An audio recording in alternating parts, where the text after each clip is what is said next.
குருவாழ்க, குருவே துணை, குருவே சரணம்.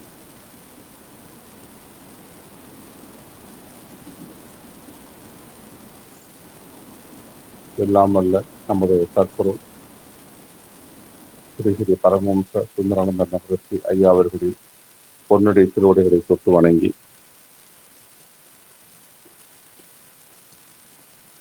இந்த சத்தியம் என்ற தலைப்பு வருகின்ற உரையை என் மாணவர்களாகிய உங்களுக்கும் இந்த உலக உயிர்களுக்கும்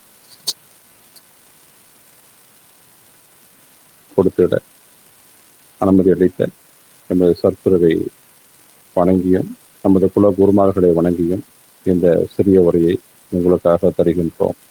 பிரபஞான பொற்சுவிலிருந்து உங்களுடைய ருத்ரஸ்வதா. எல்லா ஆவிர்களும் என்று வாழ்க. திருச்சிற்றம்பலம், திருச்சிற்றம்பலம், திருச்சிற்றம்பலம். ஓ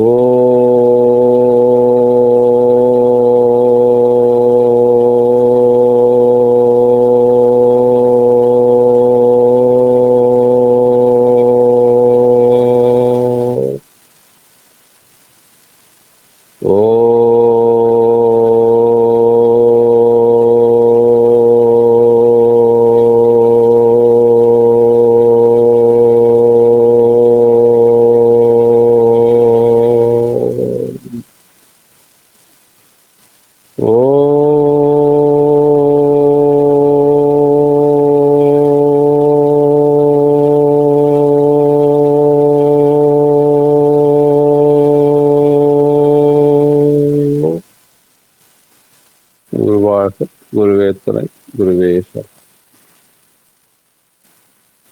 நாம இந்த வாரம் நம்ம பார்க்குற தலைப்பு, இறைவனை எப்படி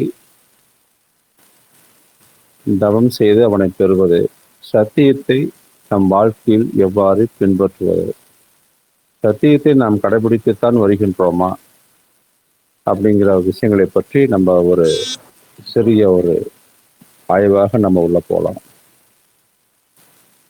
இப்போ சத்தியம் எங்கிருந்து கிடைக்குது? சூனியத்திலிருந்து கிடைக்குது. சத்தியம் எங்க மறையுது? நாம பேசுற சொற்கள்ல மறைஞ்சு போகும். மௌனத்தில் சத்தியம் கிடைக்கிறது. அதிகம் பேசினால் அந்த சத்தியம் விலகித்தான் போய்விடுகிறது. சத்தியத்திற்கு மொழி எதுவும் இருக்கா? இல்லை. பாஷைகள் இருக்கா? அது அசத்தியமாக தான் இருக்கு.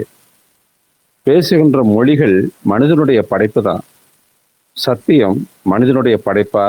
கிடையாது. மனிதன் கண்டுகொள்வதுதான் சத்தியம். சத்தியம் என்பது நிரந்தரமாக இருந்து வருவது. அதை யாருமே உருவாக்க முடியாது, நிரூபிக்கவும் முடியாது. அது நிரூபிக்கப்படவும் தேவையில்லை. வெளிப்படுத்த மட்டுமே அதை முடியும்.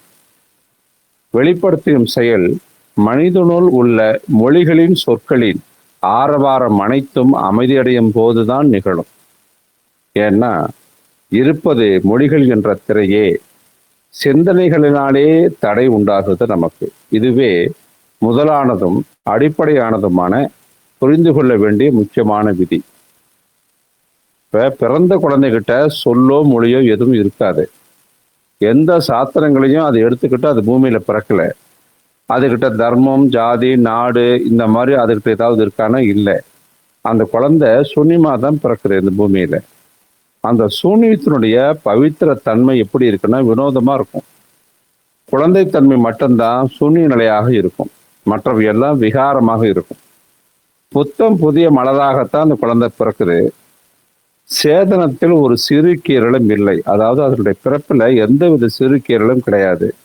அறிந்தது ஏதாவது இருக்கானா? அதுவும் கிடையாது. ஆனா குழந்தைகிட்ட அறிவதற்கான ஆற்றல் எப்படி இருக்குன்னா பரிசுத்தமாவே இருக்கும். தெளிவான கண்ணாடி போல அந்த குழந்தை இருக்கும். எந்த பிரதிபிம்பமும் அதில் இதுவரை பதியவில்லை. கண்ணாடியினுடைய சக்தி முழுமையாக சுத்தமாக அந்த குழந்தைகிட்ட இருக்கும். ஏராளமான பிரதிபிம்பங்கள் பின்னாடி ஏற்படலாம். அறிவு வளர்ந்து விடலாம். அறிவதற்கான ஆற்றல் குறைந்து விடலாம். ஏனெனில் சூன்யமாக இருந்தது சொற்களால் நிறைந்துவிடும். அதன் வெறுமை தீர்ந்துவிடும். கண்ணாடி மீது பிம்பங்கள் பதிந்தபடி சென்றால், விலகாது தங்கிவிட்டால், கண்ணாடியினுடைய பிரதிபலிக்கும் சக்தி குறைந்து அழிவது போன்றது இது. பிறக்கின்ற குழந்தை அறிந்தது ஏதாவது இருக்குன்னு பார்த்தீங்கன்னா எதுவும் கிடையாது. ஆனா அதன் அறிவதற்கான ஆற்றல் மிக பரிசுத்தமா இருக்கும். இதற்கு காரணமாக தான் குழந்தைகள் எப்பயுமே பார்த்தீங்கன்னா விரைவாக கற்றுக்கொள்வார்கள். முதியவர்கள் கற்பது கடினமாக தான் இருக்கு. கற்கும் ஆற்றல் முதியவர்களும் குறைந்து விடுகிறது. ஏன்னா அவர்களுடைய மனம் எப்பொழுதும் நிரம்பியே இருப்பதால். கரும்பலகை முழுதும் எழுதப்பட்டு விட்டது.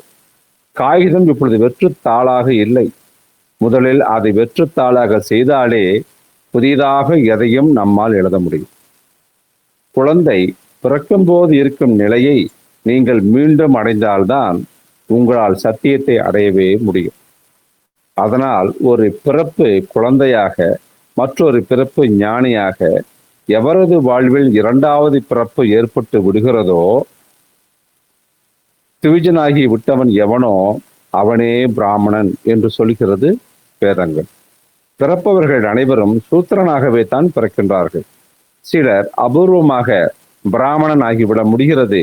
மற்றவர்கள் சூத்திரனாகவே பிறந்து சூத்திரனாகவே மடிகின்றார்கள் என்று சொல்கிறது சாத்திரங்களும் வேதங்களும். அப்ப பிராமணன் யாரு? வேதத்தை அறிந்தவனா? வேதத்தை உணர்ந்தவனா? வேதத்தை எவனும் அறிந்து கொள்ளலாம், சாத்திரங்களை உருப்போட்டு கொள்ளலாம். அவர்களெல்லாம் பிராமணர்களா? கிடையாது. எவனும் சாத்திரங்களை உருப்போட்டு விடலாம், மனப்பாடம் பண்ணிடலாம். சாத்திரங்களை அறிவது என்பது ஞாபக சக்தி, ஞானம் அல்ல. பிராமணன் என்பவன் பிரம்மத்தை உணர்ந்திருக்க வேண்டும், பிரமத்தை கண்டறிந்திருக்க வேண்டும், பிரம்மத்தை நிலைத்து நிலைத்து நிலைத்து வாழ்ந்து கொண்டிருக்க வேண்டும். அவனே பிராமணன். நீங்க எல்லாரும் இப்ப டெலகிராமில் கூடியிருக்கீங்க. இது பிராமணன் ஆவதற்கான ஒரு தேட்டை அப்படிங்கிறது உங்களுக்கு இது வரைக்கும் தெரியாம இருக்கணும். நம்ம ஒவ்வொரு வகுப்பிலும் எடுக்கின்ற இந்த வகுப்புக்கு கொடுக்கக்கூடிய ஞானம், இங்க ஒவ்வொருத்தரும் பிரம்மத்தை உணர்ந்த, அறிந்த, அதனோடு வாழ்ந்து கொண்டிருக்கின்ற பிராமணனாக மாற்றுவதற்கான ஒரு முயற்சி, ஒரு தவம் இந்த டெலகிராமில் உங்களுக்காக வழங்கப்பட்டு வருகிறது. பிரம்மத்தை தேடுவது என்பது உங்களுக்கு தெரியாமல் இருக்கலாம். மதுரமான கீதத்தினுடைய முதல் ஸ்லோகம் சங்கரர் சொல்லுவார், இறைவனை வணங்கு மனமே, இறைவனை வணங்கு மனமே. அப்ப இறைவனை எப்படி வணங்கணும்? அதுக்குண்டான பூஜை, புனஸ்காரம், மந்திரம், ஸ்லோகம் இதெல்லாம் நிறைய சொல்லியிருக்காங்க. ஒரு கிழவர் என்ன பண்றாரு, வியாகரண சூத்திரங்களை ஒப்பித்து கொண்டிருக்க பார்க்குறார். வியாகரண சூத்திரங்கள்லாம் மரணம் வராமல் இருக்க, மரணம் வருகின்ற பொழுது தன்னை இறைவனுடன் ஒப்படைப்பதற்கான சூத்திரங்களை கொண்ட ஒரு மந்திரம். அதை பார்த்த ஆதிசங்கரருக்கு அவர் மீது இரக்கம் வருது. இறக்கிற சமயத்துல இலக்கணத்தை ஒப்பிச்சுட்டு இருக்காரு அந்த மனுஷன். வாளால் முழுசும் பறி கொடுத்தாச்சு. இப்பொழுது இந்த கடைசி நேரத்தையும் அவர் இழந்துட்டு இருக்காரு. வாளால் முழுவதும் இறைவனுடைய நினைவே அவருக்கு வரல. இப்பொழுது சாகண்ட நேரத்துல உழண்டுகிட்டு இருக்காரு. இந்த வியாகரண விதிகளை புலம்புதால் அவருக்கு என்ன கிடைக்க போகுது? இதை பத்தி ஒரு சின்ன ஒரு கதை, இது ஒன்றும் சம்பவமும் கூட. ராமதாஸ்ன்னு சொல்லி ஒரு ஆன்மீக பெரியவர், நிறைய பேர் கேள்விப்பட்டிருப்பீங்க. அவர் சுவாமி ராமதாஸ்ன்னு சொல்லுவாங்க. அவர் அமெரிக்காவில் இந்தியாவுக்கு திரும்பி வர்றார். அமெரிக்காவில் அவரால் அவர் சொன்ன சொற்பொழிவுகளால் மிகுந்த பாதிப்பை ஏற்படுத்த முடிஞ்சது. அந்த மனிதர் ரொம்ப அதிசயிக்கத்தக்க மனிதராக அங்கே இருந்தார். ஆழ்ந்த உயிரோட்டம் உள்ள வேதாந்தம் அவர்கிட்ட இருந்துச்சு. பரமாத்மா என்ற பொக்கிஷம் உண்மையில சொந்தமாக அவர்கிட்ட இருந்துச்சு, இரவலாக கிடையாது, சொந்தமாகவே அவர்கிட்ட இருந்துச்சு. ஒரு ஜோதிமயமான பொக்கிஷ குவியலாகவே அவர் இருந்தார். அமெரிக்கர்களின் சரளமான இதயத்துல இவரது முத்திரை அழுத்தமாக பதிச்சார். அமெரிக்கர்களின் இதயங்கள் மிக எளிமையானவை. அதற்கு காரணம் உண்டு. அமெரிக்காவிற்கு எந்த கடந்த காலமும் கிடையாது, எந்த பரம்பரையும் கிடையாது, எந்த சரித்திரமும் கிடையாது. சுமார் 300 வருஷமா தான் அவங்க உருவாக்கிய நாடு அது. குழந்தை போன்ற சரள சித்தமுள்ள நாடு அது. அறிவு, ஞானம், சாத்திரம் ஆகியவற்றினுடைய பற்பல தளங்கள் அங்கு கிடையாது. ராமதாசரை அந்த மக்கள் பூஜித்தார்கள். அவரது வசனங்களை கேட்டார்கள். அவர் அழிவற்ற அறிவுரைகளை, இணையற்ற புதிய செய்திகளை எடுத்து வந்தார் என்றுதான் சொல்லணும். அவர் கூடவே சேர்ந்து ஆடுவாங்க, பாடுவாங்க, கூடவே வருவாங்க, போவாங்க. அந்த ராமதாசர் இந்த நிலையில அந்த மாதிரி ஒரு தாக்கத்தை அங்கே ஏற்படுத்திட்டு நம்ம பாரத நாட்டுக்கு வரார். தர்மத்தின் பரம்பரை எதுவும் இல்லாத பௌதீகவாத நாடாகிய அமெரிக்காவில் எனது சொற்பொழிவுகளால் அத்தகைய மாற்றம் ஏற்பட்டது. ராமதாசன் நினைக்கிறார், எனது தனித்தன்மையினால் அத்தகைய அலை எழுந்தது என்றால் பாரத நாட்டில் என்னதான் நேராது? அங்க மக்கள் அஞ்ஞானத்தில் வந்த மக்களுக்கே நம்ம சொல்லி அத்தனை பேர் கொண்டாடிட்டாங்களே, நம்ம மக்கள் அறிவுள்ள மக்களாச்சு, ஞானம் உள்ள மக்களாச்சு. இங்க நான் பேசுகிற அந்த வார்த்தைகள் மிகப்பெரிய ஒரு புரட்சியை உண்டாக்கிடாதான்னு நினைச்சுக்கிட்டு இங்க வர்றார். சரி, நம்ம தாய்நாடு போலாம். ஆயிரக்கணக்கான வருடங்கள் தொன்மையான பரம்பரை கொண்டதல்லவா நம் நாடு. எப்பொழுது தொடங்கியது என்று அறிய முடியாத அளவு இருள் மூடிவிட்ட நீண்ட சரித்திரம் கொண்ட நாடல்லவா நம் நாடு. வேதம் பிறந்த நாடு, உபநிஷதங்கள் முழங்கிய நாடு, கீதை பிறந்த நாடு, புத்தரும் மகாவீரரும் சங்கரரும் போன்ற மகான்கள் பிறந்த நாடு. அங்கே என்னுடைய சொற்கள் நான் வைரங்களை வாரி இறைக்கின்றேன் என்பது போல அள்ளி கொல்லப்பட்டு விடுமே. யதார்த்தவாதியாக இறை சக்தியை அறிந்து கொள்ளவும் முடியாத, இறைவனுடன் எல்லா தொடர்புகளும் அறுபட்டு விட்ட இந்த அமெரிக்கர்களிடம் அத்தகைய அற்புதம் நேர்ந்தது என்றால் பாரத நாட்டில் எத்தகைய விளைவு ஏற்பட்டு விடும் அப்படின்னு நினைச்சிட்டு வர்றார். ஆனா இங்க நேர்ந்தது அவர் கனவுலையும் எண்ணி பார்க்கல. பாரத நாட்டில் திரும்பவும் பிரவேசிக்கின்ற போது காசியில் பிரவேசிப்பது உசிதன் நினைக்கிறார். பாரதத்தினுடைய சகல சௌபாக்கியம் கூடிய சரித்திரம் காசியின் அணு அணுவிலும் மறைஞ்சிருக்கு. புத்தர் தனது முதல் பிரவசனத்தை காசியிலேயே செய்தார். சங்கரரும் தமது விஸ்வ விஜயத்தினுடைய கோஷத்தை காசியில தான் ஆரம்பிச்சாரு. ஜைன தீர்த்தங்கரர்கள் கூட அங்கதான் தோன்றினாங்க. காசியை விட புராதனமான நகரம் நம்ம உலகத்துல எங்கேயுமே கிடையாது. ஜெருசலேம் கூட புதியது தான். மெக்கா, மெதினாவும் புதியவைகள் தான். காசி தான் மிக புராதனமான நகரம். உலகில் எல்லா நகரங்களிலும் முதலாவதாக கலாச்சாரம் பண்பாடுகளை கொண்டது தான் இந்த காசி மாநகரம். அதனால ராமதாசர் முதல்ல காசியை அடைந்தார். முதல்ல பிரவசனத்தை நிகழ்த்தினார், சொற்பொழிவு ஆத்தார். ஆனா அந்த சொற்பொழிவின் இடையில ஒரு பண்டிதர் எழுந்து ஒரு கேள்வி கேட்கிறார். நிறுத்துமோய், உனக்கு சங்கீதம், உனக்கு சமஸ்கிருதம் தெரியுமோ அப்படின்னு கேட்கிறார். ராமதாசருக்கு ஒன்றும் புரியல. அவர் ஒரு பக்தர், அவ்வளவுதான். பக்தி போதையில் இருப்பவர் தான் ராமதாசர். அவருக்கு சமஸ்கிருதம் தெரியாது, உருது பாரசீக மொழி தெரியும். சமஸ்கிருதத்துக்கு வேதத்துடன் பிரம்மத்துடன் ஞானத்துடன் தொடர்பு இது உண்டு என்று அவர் என்னைக்கு நினைச்சு பார்த்ததில்லை. எந்த மொழியும் தெரியாவிட்டாலும் கூட மனிதன் இறை ஞானம் பெற முடியும். எழுத படிக்க தெரியாமலேயே கபீர்தாசார் அறிந்து கொண்டார் ஞானத்தை. எழுத்தறிவின்றியே முகமது நபி அவர்களும் ஞானத்தை அறிந்து கொண்டார்கள். தட்சணத மகனான இயேசுவினுடைய வாழ்விலும் கூட அந்த ஞானம் மலர்ந்து விடுகிறது. படிதனாக இருக்க வேண்டிய எந்த நிபந்தனையும் அங்கே நம்மளுக்கு கிடையாது. அதனால ராமதாசர் அந்த பெரியவர் சொல்றதை கேட்டு தகைச்சிட்டார். எனக்கு தெரியாது, சமஸ்கிருதம் எனக்கு தெரியாது அப்படின்னு சொல்றார். பண்டிதர் சிரிக்கிறார். ஜனங்களும் எந்திரிச்சிட்டாங்க. சமஸ்கிருதமே தெரியாது என்ற போது வேதாந்தம் உமக்கு எப்படி தெரியுமோ, முதலில் சமஸ்கிருதம் கத்துக்கிட்டு வந்துட்டு அப்புறம் நீ சொற்பொழிவு ஆற்றவா அப்படின்னு சொல்லிட்டு அதெல்லாம் கிளம்பி போறாங்க. அதுக்கு முன்னாடி மனசு ரொம்ப வெறுத்து போயிறார் ராமதாசர். உடனே இமயமலைக்கு போறார். இமயமலை சாரலுக்கு போயிட்டார். அங்க போயிட்டு தான் அணிஞ்சு கொட்டுறது சன்னியாச உடைகள் எல்லாம் களைஞ்சிட்டார். அவர் சன்னியாசம் வாங்கினவர். சன்னியாச உடைகளும் தூக்கி போட்டார். அவர் இறக்கும் போது அவர் உடம்புல காவி ட்ரெஸ்ஸே கிடையாது. ஏன்னா எந்த தர்மம் நல்லா கேளுங்க, எந்த தர்மம் சொற்களில் தங்கிவிட்டதோ, எதன் சந்நியாசம் பாண்டித்யமாக மட்டுமே ஆகிவிட்டதோ அந்த தர்மத்தின் அங்கமாக தன்னை ஏற்க வேண்டியதில்லை. சமஸ்கிருதம் அறிந்ததனாலேயே வேதம் அறியப்படுகிறது, வேதாந்தம் அறியப்படுவது என்று கருதுகிற சமூகத்தோடு தன்னை பகுதியாக்க தேவையில்லை என்று அவர் எண்ணினார். அவர் இறந்தபோது காவி உடை தரித்திருக்கவில்லை. சந்நியாசத்தையும் தியாகம் செய்து விட்டார். அவர் பரம்பரை சந்நியாசத்தையும் துச்சமாக்கி விட்டார், தூக்கி எறிந்து விட்டார். அமெரிக்காவில் அறிந்து கொள்ள முடிந்தது, பாரதம் அறிந்து கொள்ளத்தில் முடியவில்லை. அமெரிக்கா அறியாமல் இருந்தது, அதனால் அறிந்து கொள்ள முடிந்தது. பாரதம் மிகுந்த அறிவுள்ளது, அளவுக்கு அதிகமாக அறிவுள்ளது. அறிந்து கொள்ளாமலேயே ஏராளமாக அறிந்துவிட்டோம் என்ற பிரம்மை பாரதத்துக்கு பிறந்து விட்டது. மனம் பண்டிதனாகி விட்டது, பிரச்சனை அடைந்தவனாக முடியவில்லை. சொற்கள் நிரம்பி விட்டன, நிசப்தற்கு அங்கே இடம் இல்லை. ஆனால் தர்மத்திற்கு எந்த தொடர்பும் சொற்களோடு கிடையாது. அதனால் நான் உங்களிடம் கூறுபவற்றை விட நான் கூறாமல் இருப்பதில் அதிக கவனத்தை நீங்கள் செலுத்த வேண்டும். நான் பேசுகிறேன், சொற்களில் அதிக கவனத்தை செலுத்தாதீர்கள். இரு சொற்களுக்கிடையே ஏற்படுகின்ற காலி இடத்திடம் அதிக கவனத்தை செலுத்துங்கள். நான் பேசியதை நழுவி விட்டால் பரவாயில்லை, ஆனால் பேசாது விட்டவற்றை தவற விட்டு விடாதீர்கள். வரிகளுடைய இடைவெளியில் படிக்கப்பட வேண்டியது பிரம்மம் மட்டுமே. சொற்களின் இடையே தேடி காண வேண்டிய இருக்கிறது பிரம்மம் மட்டுமே. இடைவெளியில் அந்த திரிசங்குவில் நேருவதுதான் பிரம்ம ஞானம். ஒரு கணத்திற்கு நான் மௌனமாகும் போது நீங்கள் விழிப்பில் இருக்க வேண்டும், விழிப்படைய வேண்டும்.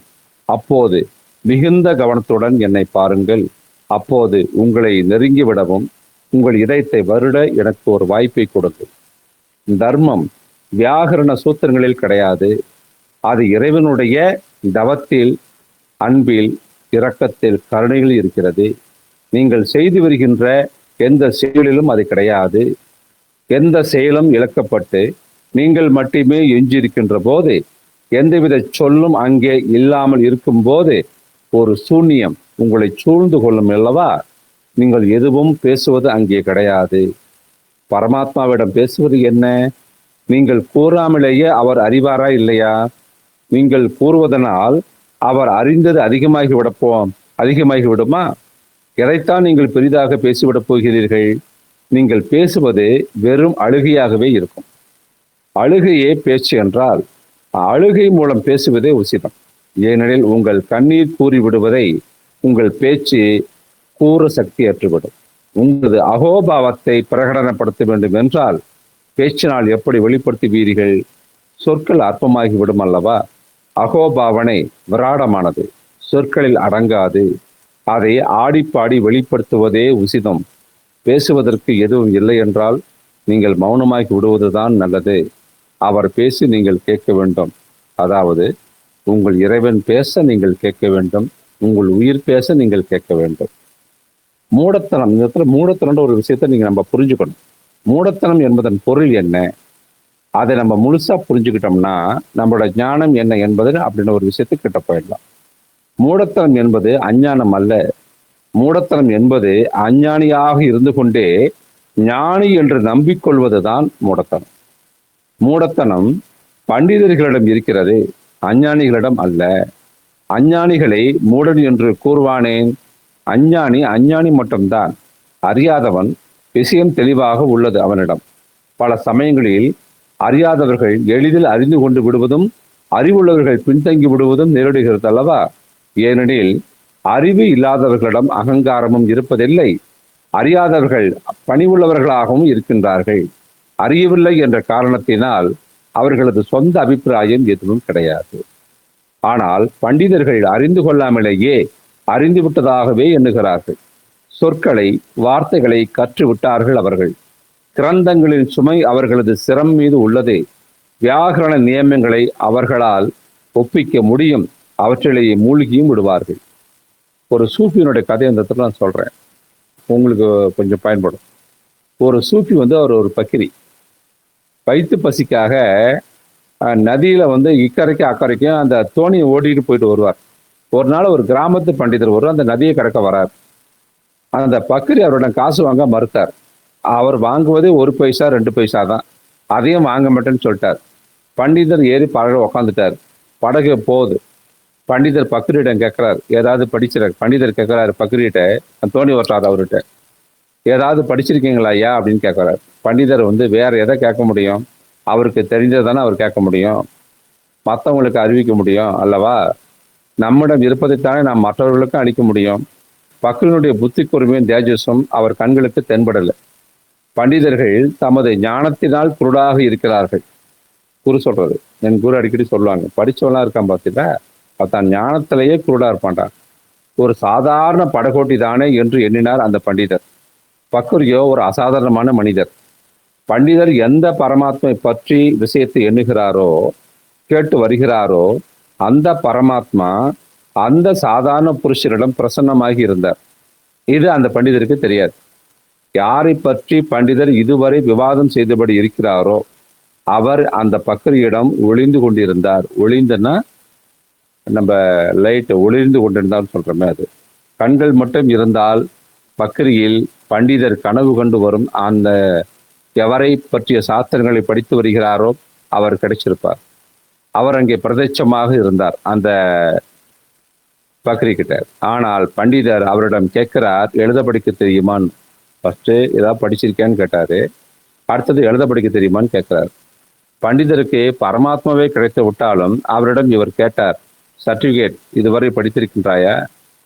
பண்டிதர்களுடைய தமக்கே உரித்தான உலகம் இருக்கு அவங்க கிட்ட. அவர்கள் தங்கள் சொந்த சொற்கள்ல தனக்கே சொந்தமான சாஸ்திரங்களை வாழ்வாங்க.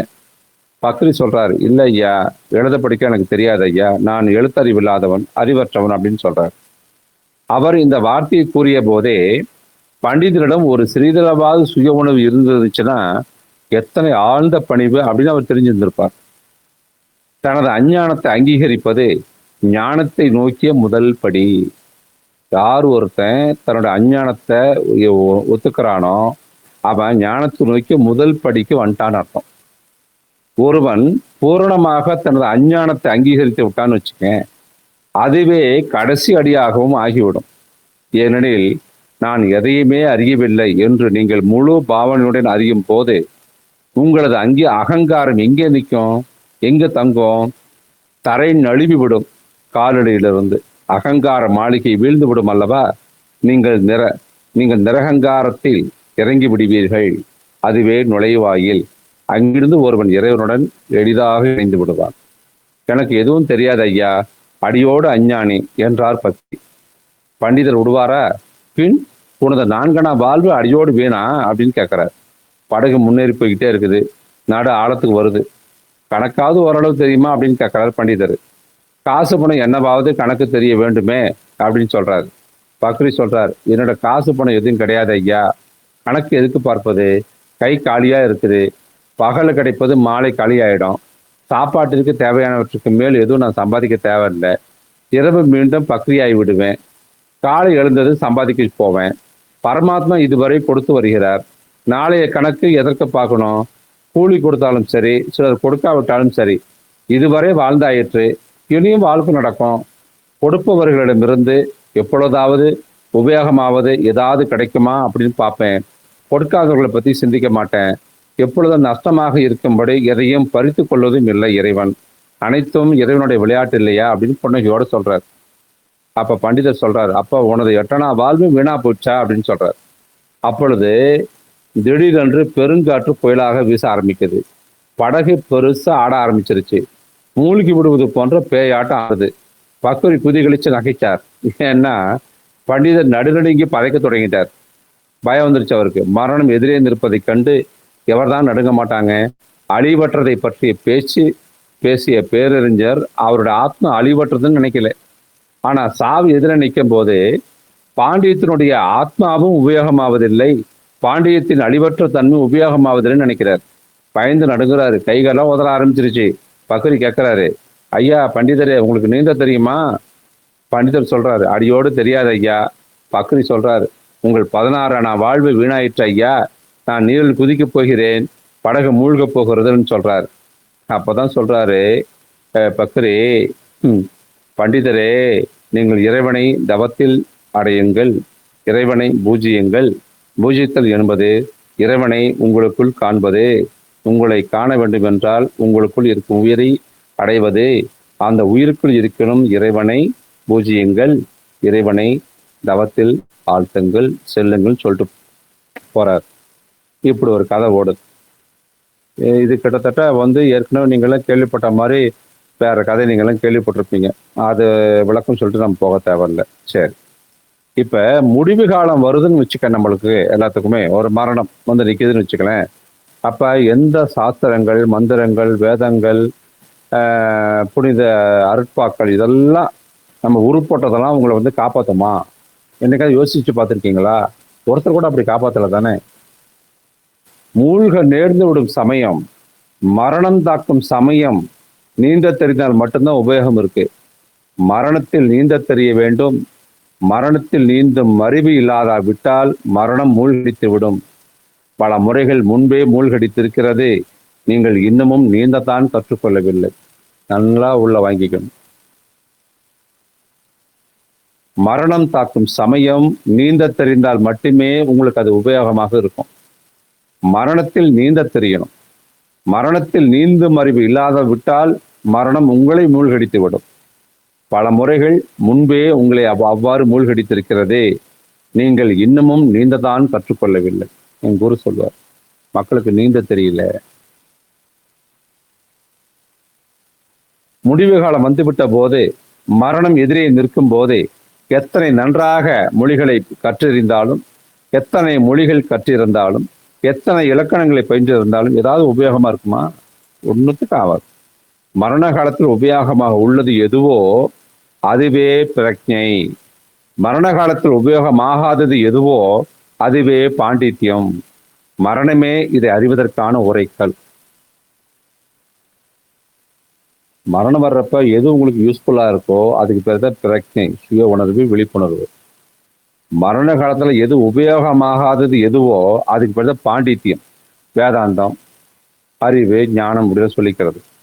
இதை அறிவதற்கான உரைகள் எது? அதுதான் மரணம். அதனால் நீங்கள் அறிந்தவை அனைத்தையும் இந்த உரைகளில் உரைத்து பார்த்தபடி இருங்கள். அதில் எங்கும் தவறு நேர்ந்து விடாதபடி கவனமாக இருங்கள். இந்த உரைகள் எதிரேயே இருக்கட்டும். தட்டான் எப்பொழுதும் உரைத்து பார்த்தபடி இருப்பதைப் போல இந்த உரைகளை எப்பொழுதும் வைத்துக் கொண்டிருங்கள். மரணத்தின் போது உபயோகமாக கூடியது இருக்கும் ஞானத்தை மட்டுமே ஏற்றுக்கொள்ளுங்கள்.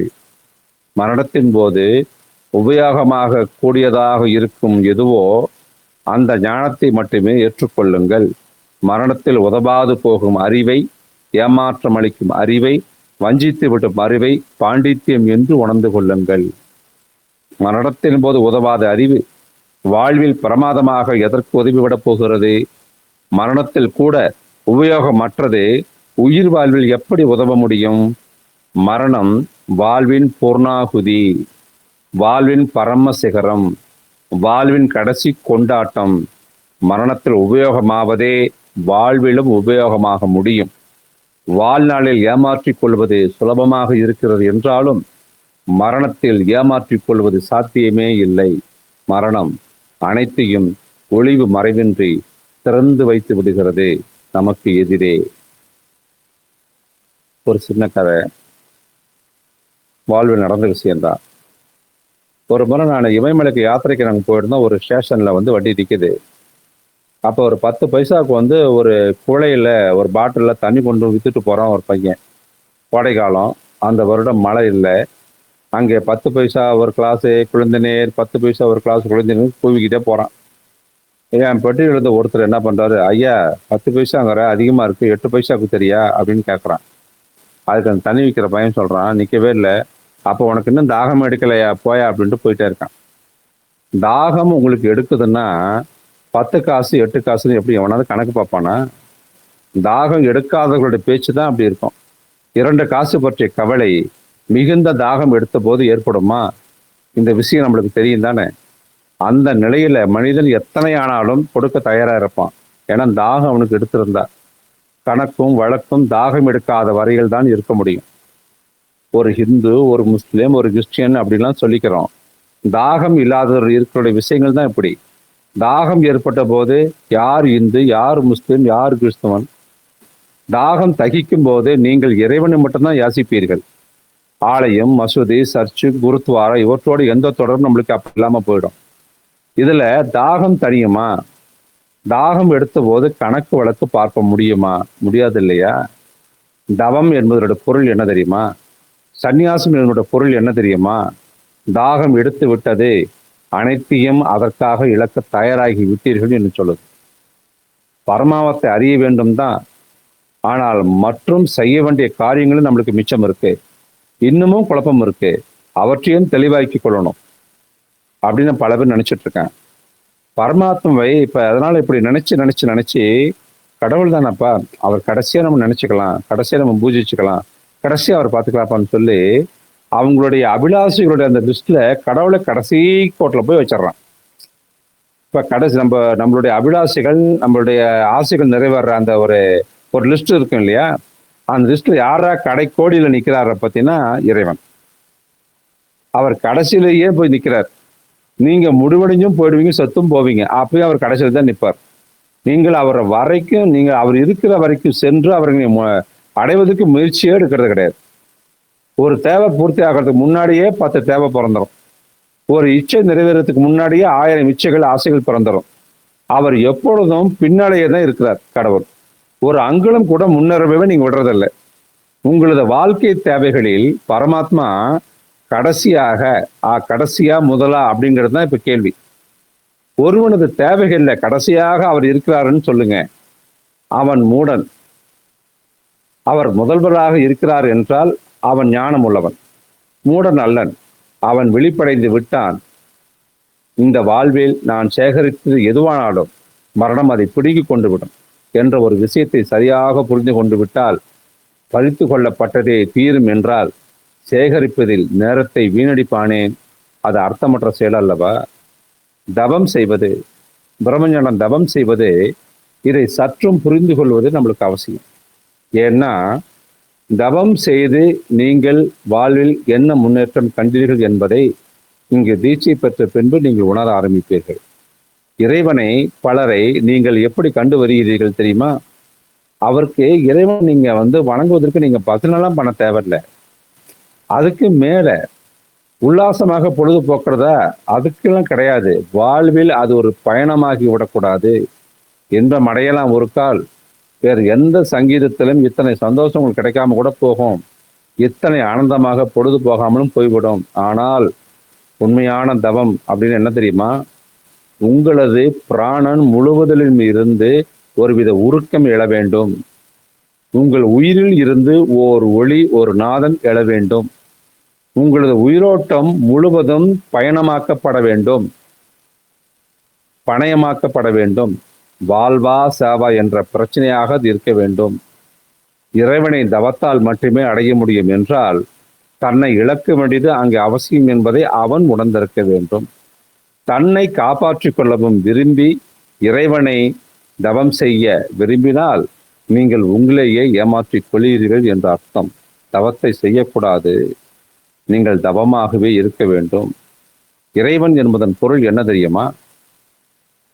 24 மணி நேரமும் உங்களுள் இடைவிடாதபடி ஒரு ஸ்மரணம், ஒரு நினைவு ஓட்டம், ஒரு பிரவாகம் போல தொடர்ந்து அங்கே சென்று கொண்டே இருக்க வேண்டும்.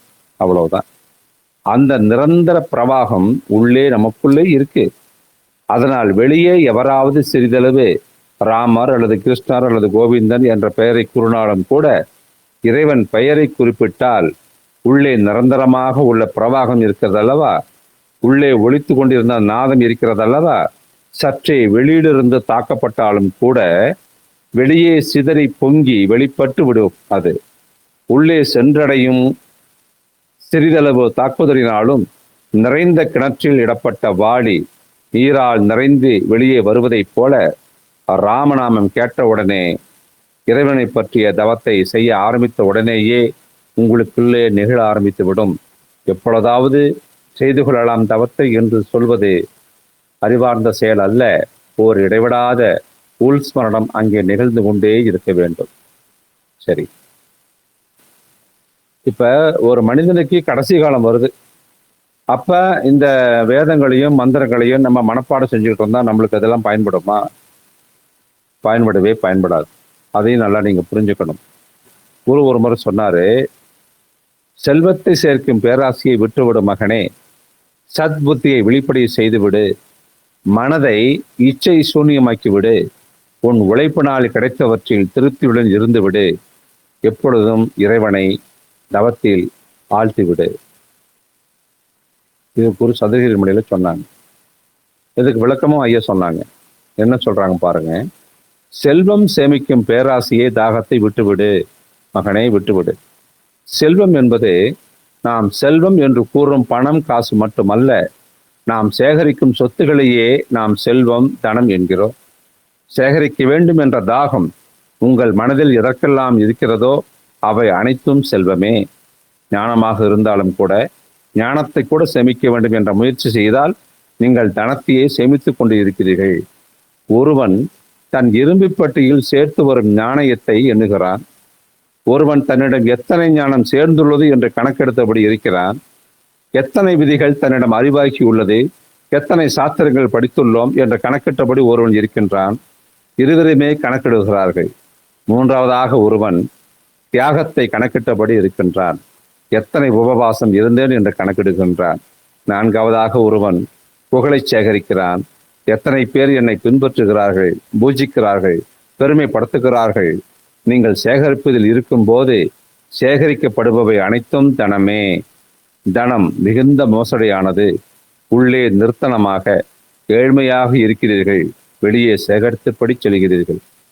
வெளியே சேமிக்கப்பட்டவற்றை உள்ளே எடுத்துச் செல்வது முடியாத செயல். உள்ளே எடுத்துச் செல்ல முடியாதவற்றை மரணம் பறித்து கொண்டு விடும். உள்ளே எடுத்துச் செல்ல முடியாதவற்றை மரணம் பறித்து கொண்டு விடும் ஒரு சொன்னாங்க.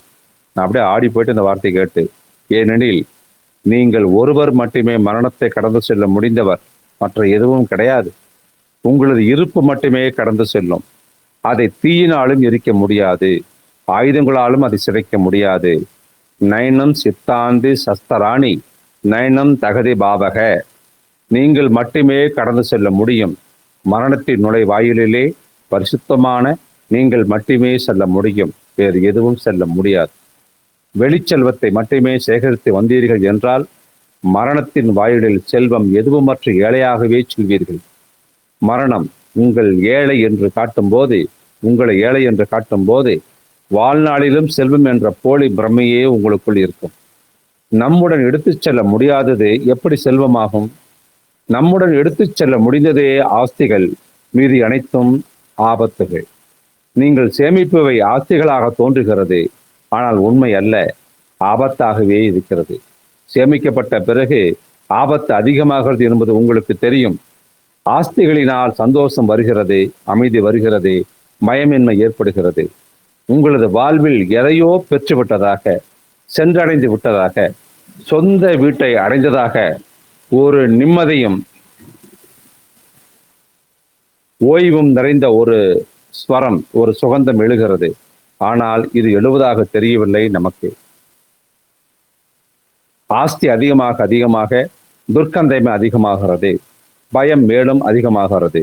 ஆஸ்தி எங்கே சேர்கிறது? 1000 கவலைகள் சேர்கின்றன.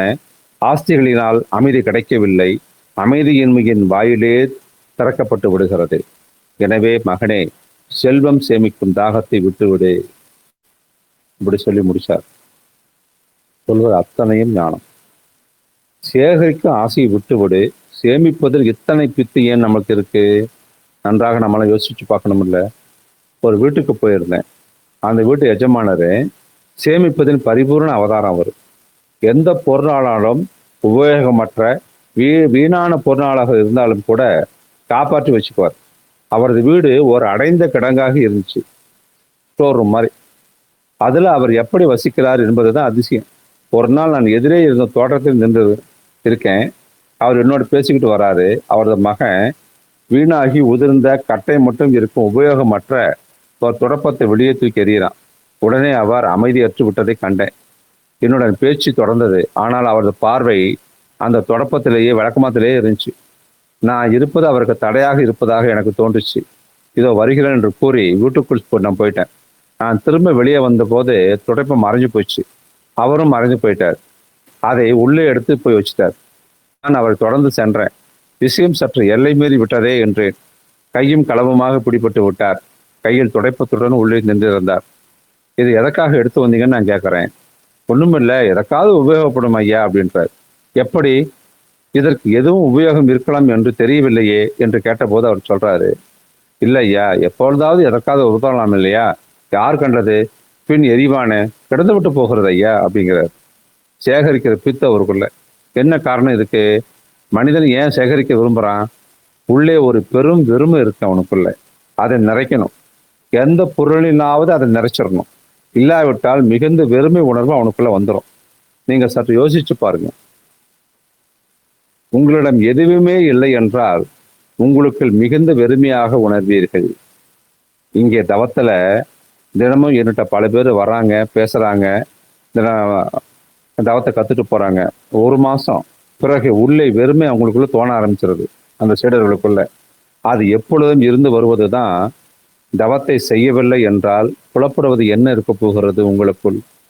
தவம் செய்வதனால் சற்று விழிப்பு உங்களுக்குள் ஏற்படும், சுய உணர்வு உண்டாகும், உள்ளே உள்ள வெறுமை உங்களுக்கு புலனாகும். ஓர் அற்புத சம்பவம் அங்கே நிகழ்வதையும் காண்பீர்கள். இந்த வெறுமையை உணர்ந்தவன் மிக அதிகமாக உணவு உண்ண துவங்கி விடுவான். தினமும் இத்தகைய நிலையில் 2-3 பேர் என்று வராங்க. என்ன செய்வது? ஏன் இப்படி? அத்தனை உணவு நான் ஒரு பொழுதும் உண்டதில்லையே. தியானம் எங்களை பெரும் தொலையில ஆழ்த்தி விட்டதே, சாப்பிடும் வெறி பிறந்து விட்டது அப்படின்னு என்கிட்ட கேட்குறாங்க. அவங்ககிட்ட நான் சொல்றேன், காரணம் இருக்கையா, உங்களுக்கு உள்ளே வெறுமையை அந்த தவம் காட்டி கொடுத்துருச்சு. வெறுமையை நிறைக்கணும்னு நினைச்சிட்டீங்க. அதனால இப்படி உணவால அந்த வெற்றிடத்தை நீங்க நிரப்ப ஆரம்பிச்சிட்டீங்க. அந்த வெறுமை உங்களுக்கு இப்போ உறுத்தது, உள்ள எதுவும் கிடையாது. அதனால எதையாவது போட்டு அதை நீங்க ரொப்பிக்கிட்டே இருக்கிறீங்க. பணத்தினால், பதவியினால், மதிப்பதினால் தன்னை மனிதன் நிரப்பிக்கொண்டே இருக்கின்றான். நாற்புறத்திலும் பொருள்களை சேகரித்து வைத்துக் கொள்கிறான். அவற்றிடை அமர்ந்து விடுகிறான். நிச்சந்தையாக ஏதோ நம்மிடம் இருக்கிறது என்று அவனுக்கு தோன்றுகிறது.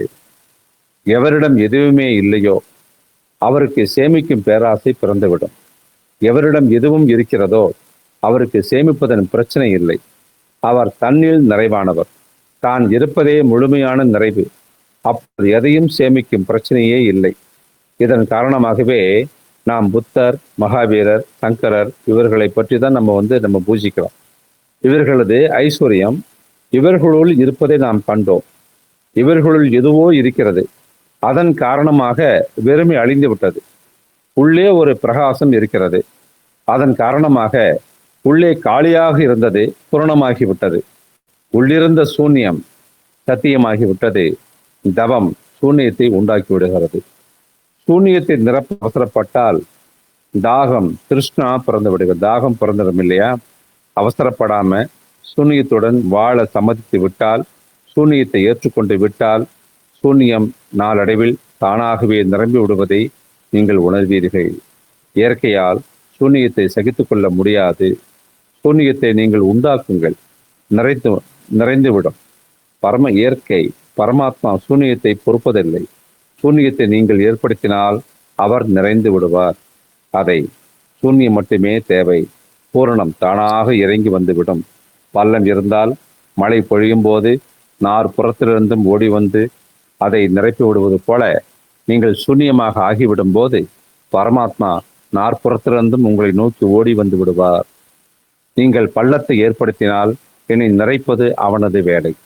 பாதி நீங்கள் செய்கிறீர்கள், இறைவன் மறுபாதியை செய்கிறான்.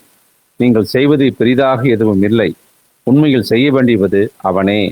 நீங்கள் செய்ய வேண்டியது காலியாகிவிடச் சம்மதிப்பது மட்டுமே. அதனாலேயே எல்லா புத்த புருஷர்களும் நிறைக்கும் தாகத்தை விடு, சேமிக்கும் பேராசையிலிருந்து விலகியது என்று தான் வலியுறுத்தி சொல்லியிருக்கின்றார்கள். ஏனெனில் நீங்களாகவே உங்களை நிரப்பி கொண்டு விட்டால் இறைவனுக்கு உங்களில் நிரப்ப வாய்ப்பே அளிக்காமல் இருந்து விடுவீர்கள் அல்லவா? இதுக்கு ஒரு சின்ன கதை. இதை நான் குரு சொல்லி நான் கேட்டிருக்கேன். கிருஷ்ணரை பத்தி. கிருஷ்ணர் உணவருந்த உட்கார்றாரு. ருக்மணி அம்மா சாப்பாடு பரிமாறுறாங்க. ஒரு கவலம் தான் சாப்பிட்டுருப்பாரு. வாரி புடைச்சிக்கிட்டு எழுந்து ஓடுறாரு. ருக்மணிக்கு எதுவுமே புரியல. வாயில் வரைக்கும் சென்றவர் திரும்பி தட்டு தர உட்காந்துறாரு. எதற்காக ஓடுனீங்க? இது வாசப்படி வரைக்கும் போனீங்க, பிறகு திரும்பி வந்துட்டீங்க அப்படின்னு ஆச்சரியமா கேட்குறாங்க. எங்கோ தீப்பற்றி எரிகிறதுமா, எப்படி இப்பொழுது சாப்பிடுவது? முதல்ல அதை அணைக்க வேணும் இல்லை, அதான் ஓடுனேன். பிறகு எதுவுமே நேராதது போல திரும்பி வந்துட்டீங்களா, என்ன விஷயம்னு கேட்குறாங்க. உண்மையிலேயே தீப்பற்றியது, நான் ஓடினேன். ஆனா வாயில் வரைக்கும் சென்றதுமே தீ அணைஞ்சிருச்சு, திரும்பி வந்துட்டேன். என் பக்தன் ஒருவன் பட்டணத்தில் தெருவில் செல்லும் போது ஜனங்கள் அவனை கல்லால் அடிச்சாங்க. ரத்தம் பெருகியது அவன் நெத்தியிலிருந்து. அவன் கிருஷ்ணா கிருஷ்ணான்னு என்னை குவியபடியே கூப்பிட்டுட்டு இருந்தான். அவர்களுக்கு பதிலும் அளிக்கல, தன்னை காப்பாற்ற முயலவும் இல்லை. தன்னை அடியோடு என் கையில் ஒப்படைச்சுட்டான். ஓடி செல்ல வேண்டிய தவிர்க்க முடியாத சூழ்நிலை ஏற்பட்டுச்சுமா, அதான் ஓடணும் அப்படிங்கிறார். இந்த விதம் அசகாயமாகி விட்ட ஒருவனை நோக்கி இறைவனுக்கு உடனேயே ஓடிவிட நேருகிறது. கல்லடி படும்போது தன்னை காப்பாற்றிக் கொள்ள முயலாமல் பதிலும் அளிக்காமல் அந்த அளவு சூன்யமாகி விடும்போது இருப்புத்தன்மை முழுவதும் அவனது உதவிக்கு செல்கிறது. பள்ளமாகி விட்டான். நாற்புறத்திலிருந்தும் நீரோட்டம் பெருகி வர துவங்குகிறது. அதை நிரப்புவதற்கு, அதை ஏரியாக்குவதற்கு.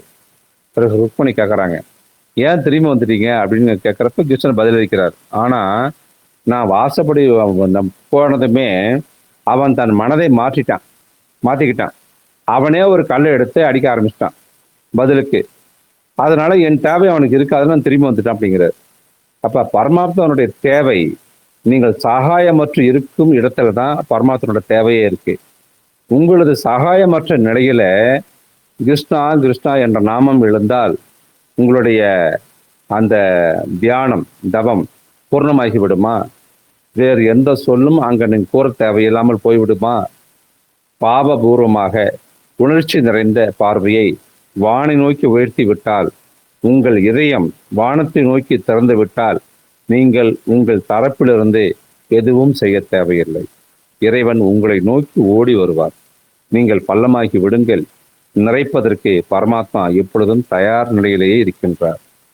அவரை நோக்கி நீங்கள் ஓரடி எடுத்து வைத்தால் அவர் 1000 அடிகள் நடந்து வந்து விடுவார் என்று முகமது நபி அவர்கள் கூறுவார்கள். ஆனால் நீங்கள் ஓர் அடி கூட இறைவனை நோக்கி எடுத்து வைப்பதே இல்லை. அந்த ஓர் அடி மிக மிக அவசியம். ஏனெனில் உங்களிடமிருந்து சங்கேதம், அதாவது அழைப்பு இருக்கிறது என்ற சங்கேதம் கிடைக்காத வரையில் இறைவன் எப்படி, நீங்கள் அழைப்பு விடுக்காத போது, வாருங்கள் என்று கூறாத போது ஒருவர் உங்களை தேடி வந்தாலும் உங்கள் கதவு திறந்திருக்காது. அவர் கதவை தட்டினாலும் கூட ஏதோ காற்றில் கதவு அடித்துக் கொள்கிறது என்று எண்ணுவீர்கள். அவர் கூவி அழைத்தாலும் கூட உங்களுக்குள்ளே இருக்கின்ற இரைச்சலின் காரணமாக அவரது குரலை கேட்கவே முடியாது. அதனால் தனம் சேர்க்கும் பேராசையை விட்டுவிடும் மகனே, சத்புத்தியை வெளிப்படை செய்துவிடும் மகனே அப்படின்னு சொன்னார்.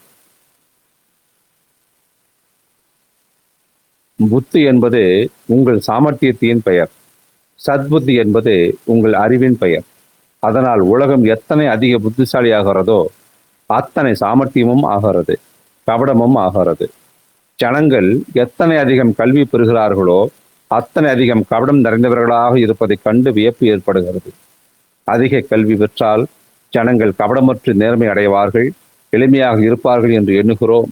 ஆனால் கல்வி அறிவு அதிகரிக்க அதிகரிக்க கபடமும் வஞ்சகமும் அதிகமாகித்தான் போகிறது. மனிதன் நேர்மையற்றவனாகி விடுகிறான், போலியாக வேடம் போடுகிறான், பிறரை உறிஞ்சும் கலையில் நிபுணனாகி விடுகிறான். புத்தி என்றால் உலக வாழ்வில் திறமை, சத்புத்தி என்றால் இறைத்தன்மையில் திறமை. நினைவிருக்கட்டும், சத்புத்தி உள்ள மனிதன் உலக மக்களுக்கு முட்டாளாக தோன்றலாம், தோன்றவே செய்யும். வாழத் தெரியாத மனிதன் என்பார்கள் அவர்கள். என்ன செய்கிறாய் நீ என்று கண்டிப்பார்கள். புத்தர் துறவியான போது அது சத்புத்தியின் பிறப்பின் நிகழ்ச்சி. அரசை துறந்தார், அரண்மனையை துறந்தார். அவரை எல்லை வரை ஓட்டிச் சென்ற சாரதி ஒரு சாதாரண வேலைக்காரன். அவனால் கூட இதை பொறுக்க முடியவில்லை. மன்னியுங்கள் ஐயா, நான் சிறியவன், உங்களுக்கு புத்தி கூறுவது தகுதியல்ல. ஆயினும் கூறாமல் இருக்க முடியவில்லை. நீங்கள் செய்வது அடியோடு முட்டாள்தனமான செய்கை, அறிவற்ற செயல். பித்து பிடித்து விட்டதா உங்களுக்கு? உலகம் முழுவதும் அரண்மனை வாழ்வை விரும்புகிறது, அரசை விரும்புகிறது. அதிர்ஷ்டவசத்தால் உங்களுக்கு கிடைத்திருக்கிறது. துரதிருஷ்டசாலியாக அதை தொடர்ந்து செல்கிறீர்களே. உங்கள் மனைவியை போன்ற அழகி எங்கேயாவது இருப்பார்களா? இந்த செல்வம், சுகபோகம், அரண்மனை, குடும்பம், இந்த மதிப்பு, புகழ், அந்தஸ்து, கௌரவம் அனைத்தும் எங்கே உங்களுக்கு கிடைக்கப் போகிறது? திரும்பி செல்லுங்கள் ஐயா. அந்த கிழவன் ரதசாரதி, அவன் கூட புத்தரை கூட அதிக புத்திசாலி, அவன் கூட அறிவுரை வழங்கிட்டான். புத்தர் அதுக்கு விளையாடுகிறாரு, நீ கூறுவது எனக்கு புரிகிறது ஐயா, ஆனால் நீ அரண்மனையை காணும் இடத்தில் நான் தீய நாக்குகளை தவிர எதையும் காணவில்லை. நீ சௌந்தரியத்தை காணும் இடத்தில் நான் மறைந்து நிற்கும் மரணத்தை காண்கிறேன். நீ செல்வத்தை காணும் இடத்தில் செல்வம் என்ற பொலியையே நான் காண்கிறேன். உண்மையை செல்வத்தை தேடியே நான் செல்கிறேன். கேள், நான் உண்மையான சொந்த வீட்டை நாடிச் செல்கிறேன். ஏனெனில் இந்த வீடு பறித்து கொள்ளப்பட்டு விடும். பறிக்கப்பட முடியாத வீட்டை தேடியே நான் செல்கிறேன். அது கிடைக்காத வரையில் தேடுவது நிற்காது. அதற்காக நான் அனைத்தையும் இழக்க தயார். இதுவோ பறிபோய்விடும். இதை தாங்குவது என்ன அவசியம்? இன்று இல்லாவிட்டால் நாளை போய்விடும். இது நாள் கணக்குதான். நாளை பறிபோவதை இன்று பணயம் இன்று பணயம் வைத்து விடுவதனால் ஒரு பொழுதும் பறிபோக முடியாத ஒன்று கிடைக்க முடியும் என்றால் அந்த வியாபாரம் அதிக விலை கொடுப்பதல்ல. புத்தருக்கு சத்புத்தி பிறந்துள்ளது. ரத ஓட்டி புத்திசாலியாக இருந்தார். 12 வருடங்களுக்கு பிறகு புத்தர் வீடு திரும்பினார். சத்புத்தியின் தீபம் பூரண ஜொலிப்படைந்து விட்டது. அவர் பிரகாசம் அடைந்து விட்டார். ஆனால் தந்தையின் கோபம் தணியவில்லை. தந்தை, இந்த முட்டாள்தனத்தை விடு, வீடு திரும்பு. நீ எனக்கு ஏமாற்றம் அளித்து விட்டாய். உன் மனைவிக்கு ஏமாற்றம் அளித்து விட்டாய். உன் சிறு குழந்தைக்கு ஏமாற்றம் அளித்து விட்டாய். ஆயினும் உன்னை மன்னித்து விடுகிறேன். பெற்ற மனம், மன்னித்து விடுகிறேன். வீடு திரும்பு. தெருவில் இப்படி பிச்சை எடுப்பது உனக்கு அழகல்ல. நீ யாருடைய மகன்? பிச்சை எடுக்க அவசியம் என்ன? உனக்கு இஷ்டம் என்றால் தினந்தோறும் ஆயிரக்கணக்கான பிச்சைக்காரர்களுக்கு உணவளிக்கலாமே. பிச்சை எடுக்க என்ன அவசியம் என்று கேட்கிறார். இப்பொழுதும் புத்தர் அவர் தந்தைக்கு முட்டாளாகவே தோன்றுகிறார். உலக வாழ்வு புத்திக்கு தார்மீக சத்புத்தி அறியாமையாக தோன்றுகிறது. இவர்கள் பைத்தியக்காரர்கள் என்று உலகம் தோன்றுகிறது. ஆனால் சத்புத்தி வெளிப்படைந்து விட்டவர்களுக்கு புத்திசாலித்தனம் அறியாமை என்று தோன்றுகிறது. நீங்கள் நிர்ணயித்துக் கொள்ள வேண்டும். ஏனெனில் இந்த நிர்ணயமின்றி எந்த மனிதனும் தர்ம உலகில் பிரவேசிக்க முடியாது. உலக வாழ்வு புத்தி மூடத்தனம் என்று உணராத வரையில் சத்புத்தியின் கிரணங்கள் உங்களுக்கு கிடைக்க முடியாது. உலக வாழ்வில் புத்தி மூடத்தனம் என்று தோன்றிவிடும் போது, உலக வாழ்வின் சாமர்த்தியம் தன்னைத்தானே ஏமாற்றிக் கொள்வதுதான் என்று உணரும் போது, உலக வாழ்வின் புகழ், பதவி, மதிப்பு, கௌரவம் அனைத்தும் தோல்வியே என்று தோன்றும் போது உங்களுக்குள் சத்புத்தியின் விதை முளைத்து விட்டது என்று நினைத்துக் கொள்ளுங்கள். சத்புத்தியை வெளிப்படைய செய் மகனே. மனத்தின் ஆசைகளை சூன்யமாக்கிவிடு. உன் உழைப்பினால் கிடைத்தவற்றிலேயே திருப்தியும் சந்தோஷம் அடைந்துவிடு.